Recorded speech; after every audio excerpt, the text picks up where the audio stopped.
Rashid Al-Mansouri sits in his luxury Dubai penthouse office at midnight, staring at security camera feeds on his laptop. Empty rooms, no caregiver. Again. A frame photo on his desk shows a beautiful woman, Layla, his late wife, with a young teenage boy, Omar, younger in the photo. He closes his laptop, exhausted, defeated. 16-year-old Omar sits in his room, headphones on, surrounded by meticulously organized vintage watches on shelves. Each watch arranged chronologically by year. He adjusts one watch, 1 millimeter left, then right, then left. His hands tremble. The imperfection eats at him. In the corner, the previous caregivers pack belongings with a note. "I'm sorry, I can't do this anymore." Rashid sits across from Maria Santos, 34, modest, calm, in his living room. Her thin resume between them. He's skeptical. "My son is 16 with severe autism, nonverbal most days, violent meltdowns, 8 caregivers in 2 years. Maria meets his gaze steadily. "I understand what it means to care for someone the world doesn't know how to reach." He slides a contract across. "I'm installing security cameras. I'll be watching." "I have nothing to hide, sir." She signs. Maria moves into the guest room with one suitcase. Unpacks, clothes, a Bible, a framed photo of a teenage boy with special needs. She touches it gently before placing it on the nightstand. Technicians install cameras. Living room, kitchen, hallway, outside Omar's bedroom door. Rashid watches on his laptop, 4 camera feeds in a grid. Crystal clear. Day 1, Maria follows the typed schedule. Omar stays in his room. She leaves breakfast at his door. Day 2, she works on a puzzle alone in the living room. Omar doesn't emerge. Day 3, Rashid checks cameras from his office. Maria seems competent. Nothing remarkable. He stops watching as frequently.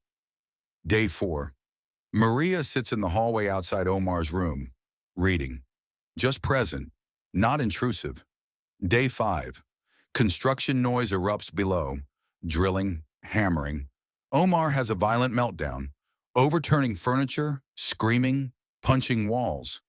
Maria doesn't panic, sits in the hallway outside his door and begins to hum, a soft, repetitive, haunting melody. The screaming softens. His door opens slightly. His exhausted eyes peer out. She keeps humming, doesn't move toward him. He sits inside his doorway. She sits in the hallway. 20 minutes pass. He calms completely. Day 9. Maria sits in the living room working on a 1,000-piece puzzle of the cosmos. Omar passes by, stops, stares at the puzzle.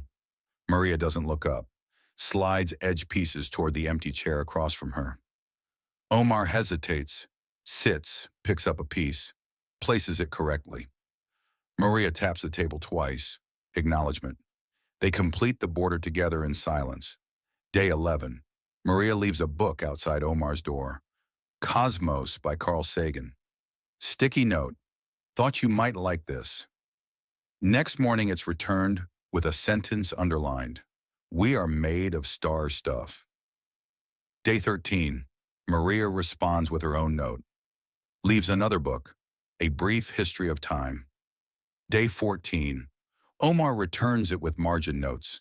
Questions about black holes, time, reality. A silent conversation develops. 2 a.m. Day 15. Omar emerges, unable to sleep. Finds Maria making tea. She prepares him a cup without asking. Chamomile, no sugar, exact temperature. They sit in silence for 20 minutes. It becomes their nightly routine. 2:18 a.m., day 16. After Omar returns to his room, Maria sits alone in the living room, speaking quietly in Tagalog. Miguel, kapatid, I'm sorry. I didn't know how to help you. The world was too loud for you too. I was just a kid. I didn't understand. Tears streamed down her face. I'm doing better now. With Omar, I'm listening this time. I won't fail again. Unbeknownst to her, Omar's door is cracked. He's listening to her voice. Even though he doesn't understand the words, something in her tone, pain, love, understanding. His breathing slows. He closes his door gently. Day 18. Rashid returns from London, exhausted. A failed deal. He finds Omar and Maria at the dining table, working on a massive 2,000-piece puzzle of the Andromeda Galaxy. Classical music plays softly. They work in comfortable silence. Omar's face is relaxed, peaceful. Rashid hasn't seen his son like this in over a year. Maria notices him, starts to stand. Mr. Al-Mansouri, Omar's voice, rough from disuse. Stay. Maria freezes. Rashid's body goes rigid. His son hasn't spoken voluntarily in over a year. Maria sits back down, glancing at Rashid with wide eyes. Rashid sets his briefcase down quietly, walks to his office. Overwhelmed. 3 a.m. Rashid's office. He opens his laptop, reviews 2 weeks of security footage. He sees Maria sitting in the hallway during Omar's meltdown, humming for 20 minutes straight. Maria researching autism resources at midnight on her phone. Omar leaving books with notes. Maria reading every word, responding thoughtfully. The puzzle session. Omar first sitting down, the gentle table tap, silent collaboration. Their 2 a.m. tea routine, Maria preparing his cup exactly right without being asked. Then 2:18 a.m., day 16, Maria alone, speaking in Tagalog, crying. Miguel, kapatid. I'm sorry I didn't understand. Rashid doesn't understand the words, but he hears the pain, the guilt. Miguel, someone she lost. His throat tightens. Then he finds 2:03 a.m., day 17. Omar and Maria at the kitchen counter. Tea in silence. Omar's hand trembles. Early panic attack signs. Maria begins humming. Omar's breathing slows. He looks directly at her. 3 full seconds. He speaks quietly. My mother used to sing. Maria's eyes fill with tears. I know. Your father told me. She had a beautiful voice. Yours, is similar. Pause. Thank you for staying. Maria extends her hand, palm up, an offering. Omar places his hand in hers for 3 seconds before pulling back. She nods, understanding. Rashid, watching, covers his mouth. His eyes are wet. His son spoke, expressed gratitude, made voluntary physical contact, things he thought were lost forever. Morning. Rashid calls Maria to his office. She enters nervously. He turns his laptop toward her, the paused footage of her speaking Tagalog about Miguel. Her face drains of color.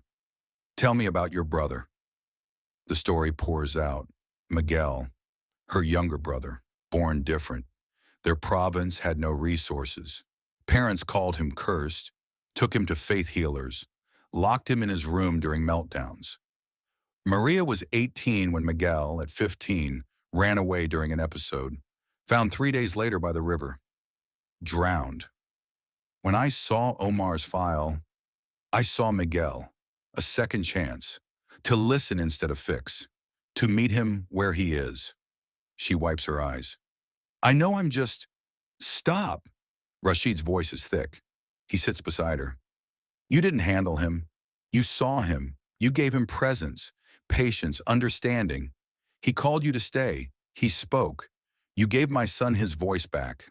Pause. I don't want you to be Omar's caregiver anymore. Her face falls. I want you to be his family. Legal guardian if anything happens to me. Co-administrator of his trust fund. Not an employee. Family. Tita Maria. She covers her mouth, sobbing. You didn't fail, Miguel. You honor him by being here for Omar. Rashid's office. He types an email to his board. Stepping down as CEO. Remaining on the board, but restructuring my priorities. Hit send. Living room. Rashid sits on the floor with Omar, learning sign language. Omar corrects his hand positions patiently. Kitchen. The 3 cook dinner together. Rashid chopping vegetables. Maria seasoning adobo. Omar setting the table precisely. 2 a.m. kitchen. All 3 at the counter now. Tea ritual. Rashid has joined them. After 20 minutes, Omar stands, places his hand briefly on his father's shoulder, 3 seconds, then walks to his room. Rashid looks at Maria, eyes wet. She nods. Close up on the security monitor. 4 feeds running, living room, kitchen, hallway. But the monitor is in Rashid's closed office. Laptop closed, dust gathering. He doesn't watch anymore. The cameras continue recording. A family eating breakfast, working on puzzles, existing in comfortable silence. But no one is watching, because they're too busy living it. The camera was installed to catch something wrong. Instead, it captured something right. Not surveillance, but proof that healing comes from unexpected places. That connection transcends words, that sometimes the people we hire to help us end up saving us instead.